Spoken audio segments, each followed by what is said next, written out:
ದೇವರ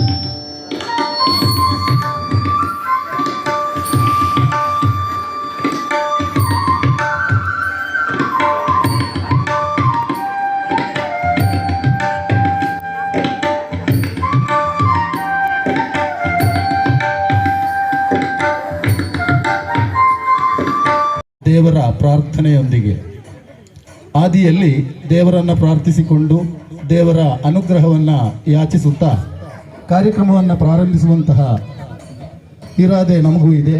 ಆ ನಿಟ್ಟಿನಲ್ಲಿ ಪ್ರಥಮವಾಗಿ ಪ್ರಾರ್ಥನೆಯನ್ನು ನಿರ್ವಹಿಸುವುದಕ್ಕಾಗಿ ಕುಮಾರಿ ಪಾವನಿ ಬಿ ಇವರನ್ನು ವೇದಿಕೆಗೆ ಆಹ್ವಾನಿಸ್ತಾ ಇದ್ದೇನೆ. 7ನೇ ತರಗತಿಯ ವಿದ್ಯಾರ್ಥಿ, ಸ್ವಾಮಿ ವಿವೇಕಾನಂದ AUP ಶಾಲೆ ಸ್ವರ್ಗ ಇಲ್ಲಿಯ ಪಾವನಿ ಬಿ ನಲ್ಕಾ. ಫಲದಾಯಕ ನೀನೇ ವಿನಾಯಕ, ಫಲದಾಯಕ ನೀನೇ ವಿನಾಯಕ, ನೀ ಫಲದಾಯಕ ನೀನೇ ವಿನಾಯಕ, ನೀ ಫಲದಾಯಕ ನೀನೇ ವಿನಾಯಕ, ಫಲದಾಯಕ ನೀನೇ ವಿನಾಯಕ. ನಂದದೀಪ ನಲ್ಕಾ ಸಾಮಾಜಿಕ ಸಂಘಟನೆಯು ಕಳೆದ 5 ವರ್ಷಗಳ ಹಿಂದೆ, ಅಂದರೆ ಕೊರೋನಾ ರೋಗವು ಇಡೀ ಪ್ರಪಂಚದಾದ್ಯಂತ ಭೀತಿಯನ್ನು ಸೃಷ್ಟಿಸಿ ಲಕ್ಷಗಟ್ಟಲೆ ಜೀವಹಾನಿಯನ್ನು ಮಾಡಿದಂತಹ ಸಂದರ್ಭದಲ್ಲಿ ನಮ್ಮ ಚಿಕ್ಕ ಗ್ರಾಮೀಣ ಪ್ರದೇಶವಾದ ನಲ್ಕದ ಸಾರ್ವಜನಿಕರ ನೆರವಿಗೆ ಸ್ಪಂದಿಸುವ ನಿಟ್ಟಿನಲ್ಲಿ ರೂಪುಗೊಂಡ ಸಂಘಟನೆಯಾಗಿದೆ. ಸಂಘಟಿತರಾದಾಗ ಯಾವುದೇ ಸಮಸ್ಯೆಯನ್ನು ಕೂಡ ಸುಲಭವಾಗಿ ಪರಿಹರಿಸಲು ಸಾಧ್ಯ ಎಂಬುದನ್ನು ಅರಿತ ಇಲ್ಲಿನ ಯುವ ತರುಣರ ತಂಡವು ಈ ಸಂಘಟನೆಯನ್ನು ರೂಪಿಸಿಕೊಂಡು ನಮ್ಮ ಪ್ರದೇಶದಲ್ಲಿರುವ ತೀರಾ ಬಡತನದಲ್ಲಿರುವ, ಅನಾರೋಗ್ಯ ಪೀಡಿತರಾಗಿರುವ, ಆರ್ಥಿಕವಾಗಿ ಹಿಂದುಳಿದವರ ಏಳಿಗೆಗಾಗಿ ನಮ್ಮಿಂದ ಸಾಧ್ಯವಾಗುವ ರೀತಿಯಲ್ಲಿ ತೊಡಗಿಸಿಕೊಳ್ಳಲು ಪ್ರಯತ್ನಿಸಿದರು. ಇದರ ಫಲವೇ ನಿರಂತರ 5 ವರ್ಷಗಳ ಕಾಲ ನಮ್ಮ ಈ ಸಂಘಟನೆಯು ಬೆಳೆದು ಇಂದೀಗ ಪಂಚ ಸಂಭ್ರಮ ಎಂಬ ವಿಶೇಷ ಕಾರ್ಯಕ್ರಮವನ್ನು ಆಯೋಜಿಸಿದ್ವಿ. ಇಂದಿನ ಈ ಸಭಾ ಕಾರ್ಯಕ್ರಮದ ಅಧ್ಯಕ್ಷತೆಯನ್ನು ವಹಿಸಿದಂತಹ ನಂದದೀಪ ಸಂಘಟನೆಯ ಸದಸ್ಯರು ಸ್ವಾಗತವನ್ನು ಬಯಸ್ತಾ ಇದ್ದೇನೆ. ಶ್ರೀಮತಿ ಜಯವತಿ ಅಧ್ಯಕ್ಷರಿಗೆ ಗೌರವದ ಸ್ವಾಗತವನ್ನು ಕೋರ್ತಾ ಇದ್ದಾರೆ. ಸ್ವಾಗತಿಸ್ತಾ ಇದ್ದೇವೆ. ಈ ಹಿರಿಯರಾದಂತಹ ಶ್ರೀಯುತ ಕೃಷ್ಣಮೂಲ್ಯ ಖಂಡಿಗೆ ಇವರು ಶಾಲನ್ನ ಹೊದಿಸುವುದರ ಮೂಲಕ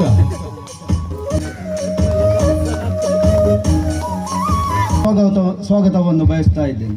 ಶ್ರೀಯುತ ಈಶ್ವರ ನಾಯಕ್ ನಲ್ಕಾ ಅತಿಥಿ ಶ್ರೀಯುತ ಉದಯತರಿಗೆ ಆಸಕ್ತರ ಬಾಲಿಗೆ ನೆರವಾಗುವ ಉದ್ದೇಶದಿಂದ ಹಲವಾರು ನಮ್ಮ ಪ್ರದೇಶದ ಹಲವಾರು ದೇವಸ್ಥಾನಗಳನ್ನು, ಬ್ರಹ್ಮಕಲಶ ಇತ್ಯಾದಿಗಳನ್ನು ನಿರ್ವಹಿಸಿರುತ್ತಾರೆ.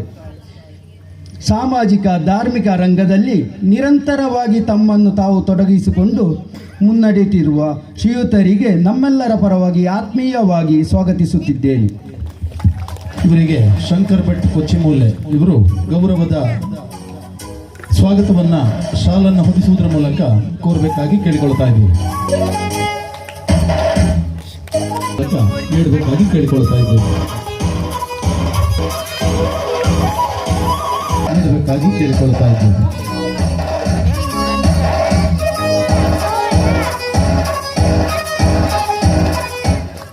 ಅದೇ ರೀತಿ ಈ ಸಭೆಯಲ್ಲಿ ಸ್ವಾಗತವನ್ನು ನೀಡ್ತಾ ಇದ್ದಾರೆ.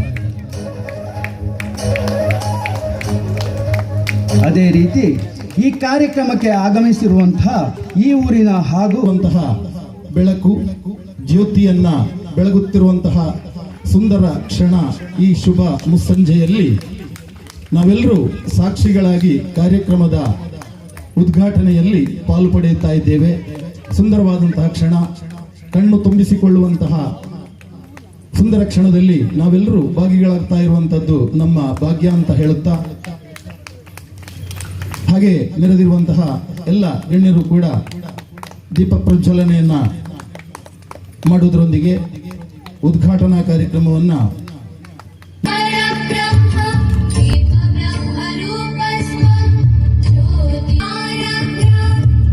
ಈ ಸಂಘಟನೆಯು 5 ವರ್ಷದಿಂದ ಕಾರ್ಯಾಚರಿಸ್ತಾ ಬಂದಿದೆ. ಏನೆಂದರೆ ಆ ಕೊರೋನಾ ಟೈಮಲ್ಲಿ ಕೊರೋನಾದ ಟೈಮಲ್ಲಿ ನೀವು ಈ ಸಂಘಟನೆ ಸ್ಥಾಪಿಸಿ ಜನರಿಗೆ ಬೇಕಾಗುವಂತಹ ಸಲಹಾ ಸೂಚನೆಗಳನ್ನು ಅದೇ ರೀತಿ ಸಹಾಯಗಳನ್ನು ಈ ಸಂಘಟನೆ ಮೂಲಕ ಜನರಿಗೆ ಮುಟ್ಟಿಸುವಲ್ಲಿ ನೀವು ಶಕ್ತರಾಗಿದ್ದೀರೆಂದೇಳಿ ಈ ಸಂದರ್ಭದಲ್ಲಿ ನಾನು ಹೇಳ್ತಾ ಇದ್ದೇನೆ. ಇನ್ನು ಎಲ್ಲ ರೀತಿಯ ಶುಭವನ್ನು ಹಾರೈಸ್ತಾ ನಾನು ಈ ದೀಪ ಬೆಳಗಿಸುವ ಮೂಲಕ ಉದ್ಘಾಟನೆ ಮಾಡಿದೆಂದು ನಿಮ್ಮಲ್ಲೆಲ್ಲರಲ್ಲಿಯೂ ತಿಳಿಸುತ್ತಾ ಈ ಕಾರ್ಯಕ್ರಮಕ್ಕೆ ಎಲ್ಲ ರೀತಿಯ ಶುಭವನ್ನು ಹಾರೈಸ್ತಾ ಮಾತಿನಿಂದ ವಿರಮಿಸ್ತೇನೆ. ಜೈ ಭಾರತ್. Thank you. ಅಭಿವಂದನೆಗಳು. ಮತ್ತೆ ನನಗೆ ಖಂಡಿತ ಇದೆ. ಯಾಕೆಂತ ಹೇಳಿದ್ರೆ ಪ್ರಪ್ರಥಮವಾಗಿ ನಾನು ನಂದಾದೀಪ ನಲ್ಕ ಇದರ ಸದಸ್ಯರನ್ನ ಅಭಿನಂದಿಸ್ತೇನೆ. ಈ ವೇದಿಕೆ ಇಂದು ಸಾರ್ಥಕ್ಯವಾಗಿದೆ ಅನ್ನುವುದಕ್ಕೆ ಕಾರಣ ಡಾಕ್ಟರ್ ಉದಯ್ ಕುಮಾರ್ ನೂಜಿ ಇವರು ಆಗಮಿಸಿರುವಂತಹದ್ದು. ಇವರ ಸಾಧನೆಯನ್ನು ಹೇಳಲಿಕ್ಕೆ ಹೋದ್ರೆ ತುಂಬಾ ಉಂಟು. ದೈಗೋಳಿ ಅನ್ನುವ ಪ್ರದೇಶದಲ್ಲಿ ಸೇವಾಶ್ರಮವನ್ನು ಕಟ್ಟಿಕೊಂಡು ವೃತ್ತಿಯಲ್ಲಿ ವೈದ್ಯರು ಮಾತ್ರವಲ್ಲ, ವೈದ್ಯ ದಂಪತಿಗಳಾಗಿ ವೈದ್ಯ ಸೇವೆಯನ್ನು ಮಾಡುವುದರೊಂದಿಗೆ ಅನಾಥರನ್ನು, ಆಶ್ರಯದಾತರನ್ನು ಮತ್ತು ಮಾನಸಿಕ ಅಥವಾ ಆರೋಗ್ಯದಲ್ಲಿ ಹಲವಾರು ಸಮಸ್ಯೆಗಳನ್ನು ಹೊಂದಿರುವ ಬಹಳಷ್ಟು ಮಂದಿಯನ್ನು ಇವರ ಸೂರಿನಡಿ ಸೇರಿಸಿಕೊಂಡು ಅವರಿಗೆ ಎಲ್ಲವನ್ನು ನೀಡಿ, ವಿಶೇಷವಾಗಿ ಮಾನಸಿಕವಾಗಿ ಆರೋಗ್ಯವನ್ನು ಕಳೆದುಕೊಂಡಿರುವಂತಹ ಮಂದಿಯನ್ನು ಕರೆದುಕೊಂಡು ಬಂದು ಅವರಿಗೆ ಶುಶ್ರೂಷೆಯನ್ನು ನೀಡಿ ಉತ್ತಮವಾದಂತಹ ಒಂದು ಕೆಲಸವನ್ನು ಮಾಡುತ್ತಿರುವ ಹಿರಿಯರು ಡಾಕ್ಟರ್ ಉದಯ್ ಕುಮಾರ್ ನೂಜಿ ಇವರು ಈ ವೇದಿಕೆಗೆ ಬಂದಿರುವಂಥದ್ದು ನಮಗೆ ತುಂಬ ಸಂತೋಷವಾಗ್ತಾ ಇದೆ. ಅಂತಹ ಹಿರಿಯರು ತಮ್ಮ ದಿವ್ಯ ಉಪಸ್ಥಿತಿಯಿಂದ ನಮ್ಮನ್ನುದ್ದೇಶಿಸಿ ಮಾತನಾಡಬೇಕಾಗಿ ಕೇಳಿಕೊಳ್ತಾ ಇದ್ದೆ. ನಂದಾದೀಪದಂತಹ ಒಂದು ಸೇವಾಮುಖಿ ಸಂಘಟನೆಯ ಅವಶ್ಯಕತೆ ಇದೆ. ಇಂಥ ಸಂಘಟನೆಯಲ್ಲಿ ಇಂದಿನ ಹಲವು ಯುವಕರು ಸೇರಬೇಕು. ಈಗಿರುವ ಲಿಮಿಟೆಡ್ ಸದಸ್ಯರು ಮಾತ್ರ ಅಲ್ಲ, ತುಂಬ ಸದಸ್ಯರು ಇದರಲ್ಲಿ ಸೇರಿ ಸಮಾಜಮುಖಿ ಸಂಘಟನೆಯಲ್ಲಿ ಪಾಲ್ಗೊಳ್ಳಬೇಕೆಂದು ನನ್ನ ವಿನಂತಿ. ಸಂಘಟನೆಯನ್ನು ರೂಪಿಸಿ ಈ ಸಂಘಟನೆಯ ಮುಖಾಂತರ ನಮ್ಮ ಊರಿನವರ ಕಷ್ಟವನ್ನು ಅರಿಯುವಂಥ ಒಂದು ಸಂಘಟನೆಯನ್ನು ಇಲ್ಲಿ ರೂಪಿಸಿದೆಂದರೆ ಅದು ತುಂಬ ಸಂತೋಷದ ವಿಷಯ. ಇದೇ ರೀತಿ 6 ವರ್ಷ ಮುಂಚೆ ಕೊರೋನಾ ಬಂದ ಕೂಡಲೇ ನಾವೊಂದು ಅಮೃತ ದೀಪ ಎಂಬ ಸಂಘಟನೆಯನ್ನು ನನ್ನದೇ ಮನೆಯಲ್ಲಿ ಒಂದು ದೀಪ ಬೆಳಗಿಸುವ ಮೂಲಕ ನಾವು ಒಂದು ಚಾಲನೆಯನ್ನು ನೀಡಿದ್ದೀವಿ. ಆ ಸಂಘಟನೆಯಲ್ಲಿ ನಾವೊಂದು 60-70 ಜನರೊಂದಿಗೆ ಕುಟುಂಬಗಳಿಗೆ ಧನ ಸಹಾಯ ನೀಡಿದ್ದೇವೆ. ಒಂದು ಮನೆಯನ್ನು ಕೂಡ ಸಂಘಟನೆಯ ಮುಖಾಂತರ ನಿರ್ಮಿಸಿಕೊಟ್ಟಿದ್ದೇವೆ. ಇದು ನಮ್ಮ ಭಾಗ್ಯ. ನಮಗೆ ಊರಿನವರ ಸೇವೆಯನ್ನು ಮಾಡುವಂಥ ಭಾಗ್ಯ ನಮಗೆ ದೇವರು ಕೊಟ್ಟಿದ್ದಾರೆ. ಈ ಭಾಗ್ಯ ಸಿಗಬೇಕಿದ್ರೆ ಆ ದೇವರ ಮೀಟಿಂಗ್ ಪಗಲೇ ಆವಡ್ದಿದ್ದಿ ರಾತ್ರಿ ನಡಪುಂಡು ಆನ್ಲೈನ್ ಪುರ್ಸೋತಲ ಆಪುಂಡು ದಯಪಂಡ ಐನು ಓಣಮಂತದಿಂದ ನಮ್ಮ ಅಂಚಿಗೆ ತೋಜುಜಿ ನಮ್ಮ ಬೇಲೆ ಪೂರ ನಡಪುಂಡು ಒಣ ಸಾವು ಮೀವೊಲಿ ಹತ್ರ ಜೆಪ್ಪಿರ ಪೋಲಿ ಪೂರ ಆಪುಂಡ ಈ ಮೀಟಿಂಗ್ಲ ನಡಪು. ಕೆಲವು ಉಪಕಾರಗಳುಂಟು. ಆನ್ಲೈನ್ ಪ್ರತಿಭೆಗಳು ಇನಿ ರೀಲ್ಸ್ ಮನ್ಪುಣಕ್ಲು ಅದ್ರ ಅಕ್ಕಿ ಪ್ಲಾಟ್ಫಾರ್ಮ್ ಯೂಟ್ಯೂಬರ್ಸ್ನಕ್ಲು ಎಂಗೆ ತೋಜು ಬೇರೆ ನಮ್ಮ ಎದುರುಕೊಳ್ಳಾರು ಯಾರು ಆರನೇತೋ ರೀಲ್ಸ್ ಎಂಗೆ ಪುದರ್ ಪಕ್ಕಕ್ಕೆ ಬರೋದಿಜ್ಜಿ ಆರು ಬಾರಿ ಖುಷಿ ಆಪುಣಾರ ನಾ ಅಕ್ಕನ ಕೆಲವು ರೀಲ್ಸ್ಗಳು ನಿಂತಿದ್ದಾರೆ ಎಲ್ಲ ಒಂದು ಪೇರಾರ ಅದನ್ನು ಏತೋ ಜನಗಳ ಪ್ರತಿಭೆ ಆ ಮೂಲಕ ಪಿರವರೆ ಸಮಾಜಕ್ಕೆ ಗೊತ್ತಾಯರೆ ಆನ್ಲೈನ್ ಪ್ಲಾಟ್ಫಾರ್ಮ್ದ ಮೂಲಕ ಅದು ಗೊತ್ತಾಂಡು ಐಟೇತೋ ಬೇತೆ ಬೇತೆ ಕೆಟ್ಟ ಅಭ್ಯಾಸಗಳುಂಡು ಅವು ಒಂಜಿ ವಿಭಾಗ ಅವಳು ಉಪ್ಪಾಡು ನಮ್ಮ ಐನ ಬಗ್ಗೆ ಚರ್ಚೆ ಕೊಡ್ಚಿ ಅಪ್ಪಗ ಕೊರೋನಾ ನಮಗೆ ಮಲ್ಲ ಪಾಠ ಕಲ್ಪಣ್ಣು ನೆನಪಣ್ಣಾಗ ಕೊರೋನಾದ ಅಪ್ಪಗ ಕೆಲವು ಬುದ್ಧಿಗಳು ಕೆಲವು ರೀತಿಯಲ್ಲಿ ಪ್ರವರ್ತಿಸಿಯ ಅಣ್ಣ ನಲ್ಕದ ಜವನರಿಗೆ ನಲ್ಕಡಿತನಗಳಿಗೆ ಇಂಚಿನ ಒಂಜಿ ಪ್ಲಾಟ್ಫಾರ್ಮ್ ನಂದಾದೀಪ ಅಂದ ಪನ್ಪಣ ಪುದರ್ಡು ಸಾಧಾರಣದಾಗಿ ಉಪಕಾರ ಮನ್ಪೇರೆ ಇನಿ ಸಮಾಜದ ಉಪಕಾರ ಮಲ್ಪೋಡು ಮನ್ಪಣ ಮನಸ್ಸಿದ್ರಾಗಲೇ ಮಸ್ತ್ ಜನ ಉಳ್ಳೇರು ಯಾಕಡೆ ಪಂಡೇರು ಕೊಡುಗೈ ದಾನಿಲು ಈ ವೇದಿಕೆಡೆ ಉಳ್ಳೇರು ಅಣ್ಣ ಐನ ಒಕ್ಕೂಡಿಸಾದು ಇಂದನಿ ಎತ್ತ ಒಡಾಯಿನಾಡು ಎತ್ತ ಇರುತ್ತಿನ ವೇದಿಕೆ ಬೋಡು ಆ ವೇದಿಕೆ ಅದು ಪುಣ ಈ ನಂದಾದೀಪ ID ಪಾಲ್ಗೊಳ್ಳಲು ನನಗೆ ಅವಕಾಶ ದೊರಕಿದ್ದು ಈ ವಾರ್ಡು ಸದಸ್ಯ ಎಂಬಂತಹ ನೆಲೆಯಲ್ಲಿ ಈ ಸಂಘಟನೆಯ ಕಾರ್ಯದರ್ಶಿಯೂ ಕೂಡ ನಾನೇ. ಈ ಸಂಘಟನೆಯನ್ನು ಪ್ರಾರಂಭ ಮಾಡುವ ಸಂದರ್ಭದಲ್ಲಿ ಅಮೃತ ದೀಪ ಪೆರ್ಲ ಎಂಬ ಈ ಸಂಘಟನೆ ಪ್ರಾರಂಭವಾಗಿತ್ತು. ನಾವು ಕೂಡ ಆ ಸಂಘಟನೆಗೆ ನಮ್ಮಿಂದಾಗುವಂತಹ ಸಹಾಯಸ್ಥವನ್ನು ನೀಡಿಕೊಂಡು ಬಂದವರು. ಸುಮಾರು ಸಮಯ ಆ ಸಂಘಟನೆಯಲ್ಲಿದ್ದವರು ನಾವು. ಇದ್ದ ಕಾರಣವೇ ಒಂದು ದೊಡ್ಡ ಮೊತ್ತದ ಅನುದಾನ ಅಂದರೆ ಸಹಾಯಸ್ಥವನ್ನು ಕೂಡ ನಮ್ಮ ಈ ಊರಿಗೆ ಆ ಸಂಘಟನೆಯಿಂದ ಸಿಕ್ಕಿದೆ. ತದನಂತರ ಈ ಊರಿನ ನಾವು ಯುವಕರು ಮಾತನಾಡಿಕೊಂಡು ಅಮೃತ ದೀಪದ ರೀತಿಯಲ್ಲಿರುವಂತಹ ಒಂದು ಸಂಘಟನೆಯನ್ನು ನಮ್ಮ ಈ ಊರಿಗೆ ಈ ನಮ್ಮ ಒಂದು ವಾರ್ಡು ಮಟ್ಟಕ್ಕೆ ಪ್ರಾರಂಭ ಮಾಡಬೇಕು ಎಂದು ನೂತನ ಅಧ್ಯಕ್ಷರಾದಂತಹ ಹರಿಪ್ರಸಾದ್ ಅವರು ನನ್ನಲ್ಲಿ ಕೇಳಿಕೊಂಡಾಗ ನಾನು ಒಪ್ಪಲಿಲ್ಲ. ಯಾಕಂದರೆ ಒಂದು ಸಂಘಟನೆಯನ್ನು ಪ್ರಾರಂಭ ಮಾಡುವುದು ಸುಲಭ, ಅದನ್ನು ಮುಂದುವರಿಸಿಕೊಂಡು ಹೋಗಬೇಕು ಅಂತಾದರೆ ತುಂಬ ಕಷ್ಟ ಇದೆ. ನಾವು ಆದರೂ ಕೂಡ ಅವರು ಇಂತಹ ಒಂದು ಸಂಘಟನೆ ನಾವು ಮಾಡಬೇಕು ಅಂತ ಹೇಳಿಕೊಂಡ್ರು. ಕೊನೆಗೆ ಎಲ್ಲರೂ ಒಪ್ಪಿಕೊಂಡು ನಾವೊಂದು ಸಭೆಯನ್ನು ಕರೆದೆವು.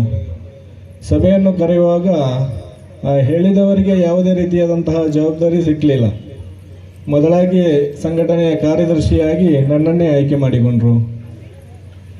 ಇದೀಗ 5 ವರ್ಷ ಪೂರೈಸಿ ಈಗ 6ನೇ ವರ್ಷಕ್ಕೆ ಪಾದಾರ್ಪಣೆಗೈದಾಗ ಈ ಸಂಘಟನೆಯ ಅಧ್ಯಕ್ಷರಾಗಿ ತುಂಬ ಜನ ಬಂದು ಹೋದರು. ಆದರೆ ಈ 6 ವರ್ಷವೂ ಕೂಡ ಈ ಸಂಘಟನೆಯ ಕಾರ್ಯದರ್ಶಿಯಾಗಿ ನಾನು ಸೇವೆಯನ್ನು ಗೈತಾ ಇದ್ದೇನೆ. SSLC +2 ಡಿಗ್ರಿಯಲ್ಲಿ ಅತ್ಯಧಿಕ ಅಂಕಗಳನ್ನು ಗಳಿಸಿದಂತಹ ವಿದ್ಯಾರ್ಥಿಗಳಿಗೆ ಗೌರವಾರ್ಪಣೆಯ ಒಂದು ಕಾರ್ಯಕ್ರಮವನ್ನು ಕೂಡ ಹಮ್ಮಿಕೊಂಡು ಬಂದವರು. ಸಂಘಟನೆ ಉತ್ತಮ ರೀತಿಯಲ್ಲಿ ಬೆಳೆಯಬೇಕು ಅಂತಾದರೆ ಎಲ್ಲರ ಸಹಕಾರವನ್ನು ಯಾವತ್ತೂ ಕೂಡ ನಾವು ನಿರೀಕ್ಷಿಸುತ್ತಾ ಇರುತ್ತೇವೆ. ಯಾರೂ ಕೂಡ ಇದ್ದವರಲ್ಲ. ಇದ್ದದರಲ್ಲಿ ನಮ್ಮ ಒಂದು ಸಂಪಾದನೆಯಲ್ಲಿ ಒಂದಿಷ್ಟು ಮೊತ್ತವನ್ನು ಸಂಘಟನೆಗೆ ಇಟ್ಟರೆ ಒಳ್ಳೆಯದು. ಯಾಕಂದರೆ ಇವತ್ತು ನಾನು ಈ ವೇದಿಕೆಯಲ್ಲಿ ಇದ್ದೇನೆ, ನಾಳೆ ನಾನು ಇದ್ದೇನೆ ಎಂಬುದು ನನಗೇ ಗೊತ್ತಿಲ್ಲ. ಈಗಿನ ಸಮಾಜ ಆ ರೀತಿ ಇದೆ. ಹಾಗಿರುವಾಗ ದುಡ್ಡು ಯಾವತ್ತು ನಮಗೆ ಸಂಪಾದನೆಯನ್ನು ಮಾಡಿ ಏನು ಪ್ರಯೋಜನ ಇಲ್ಲ. ಇದ್ದದರಲ್ಲಿ ಒಂದಿಷ್ಟು ಸಂಘಟನೆಗೆ ನೀಡಿ ನಮ್ಮ ಊರು ಒಂದು ಉತ್ತಮ ರೀತಿಯಲ್ಲಿ ಬೆಳಗುವಲ್ಲಿ ಎಲ್ಲರೂ ಸಹಕಾರವನ್ನು ನೀಡಿ ಎಂದು ಹೇಳಿಕೊಳ್ಳುತ್ತಾ ಕಾರ್ಯಕ್ರಮಕ್ಕೆ ಬಂದು ನಮ್ಮ ಜೊತೆ ಸಹಕರಿಸಿದಂತಹ ಎಲ್ಲರಿಗೂ ಅಭಿವಂದನೆಗಳನ್ನು ಸಲ್ಲಿಸುತ್ತಾ ವಿರಾಮಿಸುತ್ತೇನೆ. ಜೈ ಹಿಂದ್. ಎಲ್ಲ ಕೆಲಸಗಳನ್ನು ಜಗದೀಶ್ ಅವರು ಹೇಳಿದ ಹಾಗೆ ಮಾಡಿಕೊಡುವಂತಹ ಒಬ್ಬ ಸಾಮಾನ್ಯ ಸದಸ್ಯ. ನನ್ನಲ್ಲಿ ಏನು ವಿಚಾರ ಇದೆ ಅಂತ ಹೇಳಿ ಗುರುತಿಸಿದ್ರು ಅಂತ ಗೊತ್ತಿಲ್ಲ. ಇಂದಿನ ಈ ಸಭೆಯ ಸದಸ್ಯನಾಗಿರುವ ನನ್ನನ್ನು ಈ ಸಭೆಯ ಅಧ್ಯಕ್ಷತೆಯನ್ನು ವಹಿಸಲಿಕ್ಕೆ ಹೇಳಿದರು. ದೊಡ್ಡ ಭಾಗ್ಯ ಅಂತ ಭಾವಿಸ್ತೇನೆ. ಅವರು ಸಂಘಟನೆಯ ವಿಚಾರಗಳನ್ನು ಕೂಡ ಹೇಳಿದ್ದಾರೆ. ಇನ್ನು ನಾವು ಮಾಡಬೇಕಾದಷ್ಟೇ, ನಮ್ಮ ಏನು 1 ತಿಂಗಳ ಆದಾಯ ಇದೆ ಅಂದರೆ ಕಲಿಯುಗ ಅಂತ ಹೇಳ್ತೇವೆ ನಾವು. ಈ ಕಲಿಯುಗದಲ್ಲಿ ಕಷ್ಟ ಇಲ್ಲದವರು ಯಾರೂ ಇಲ್ಲ. ಕಷ್ಟ ಬಂದೇ ಬರ್ತದೆ ಅಂತ ಹೇಳೋ ಹಾಗೆ ನಮಗೆ ಕಾಣುತ್ತದೆ. ಅದು ಆ ಕಷ್ಟದಲ್ಲಿಯೂ ಸಂತೋಷ ಪಡಬೇಕು, ಒಂದು ಆಶಾ ಕಿರಣವಾಗಬೇಕು, ಬದುಕಬೇಕು ಅಂತ ಹೇಳೋದು ನಾವು ಕೇಳಿರ್ಬೋದು ಪದ್ಯ. 100 ನೋವಿನ ನಡುವೆ ಏನೋ ಒಂದು ಕನಸು ಕಾಣಬೇಕು. 100 ನೋವುಗಳಿರ್ತದೆ, ಅದರ ಎಡೆಯಲ್ಲಿ ಬದುಕಲಿಕ್ಕಿರುವ ಒಂದು ಕನಸು ಕಾಣಬೇಕು. ಹಾಗೆ ಈ ನಮ್ಮ ನಂದಾದೀಪ ಸಂಘಟನೆ ಆ ರೀತಿಯ ಒಂದು ಕನಸು, ಒಂದು ಆಶಾಕಿರಣವಾಗಿ, ಈಗಾಗಲೇ ಅತಿಥಿಗಳು ಹೇಳಿದ ಹಾಗೆ ಈ ನಂದಾದೀಪ ಸಂಘಟನೆ ಕೊಟ್ಟದರಲ್ಲಿ ಅವರಿಗೇನು ಜೀವನ ಪೂರ್ತಿ ಜೀವನ ಮಾಡಲಿಕ್ಕೆ ಸಾಧ್ಯವೂ ಇಲ್ಲ. 2026 ಈ ಕಾರ್ಯಕ್ರಮವನ್ನು, ಈ ಸಭಾ ಕಾರ್ಯಕ್ರಮವನ್ನು ಔಪಚಾರಿಕವಾಗಿ ಉದ್ಘಾಟಿಸಿದಂತಹ ನಮ್ಮ ಪಂಚಾಯತಿನ ಅಧ್ಯಕ್ಷರಾಗಿರುವಂತಹ ಶ್ರೀಮತಿ ಕುಸುಮಾವತಿ ಬಿ ಇವರಿಗೆ ನಮ್ಮ ಸಂಘಟನೆಯ ಪರವಾಗಿ ಹಾಗೂ ಈ ಊರಿನ ಸಜ್ಜನ ಬಂಧುಗಳ ಪರವಾಗಿ ತುಂಬ ಹೃದಯದ ಧನ್ಯವಾದಗಳನ್ನು ಅರ್ಪಿಸ್ತಾ ಇದ್ದೇನೆ.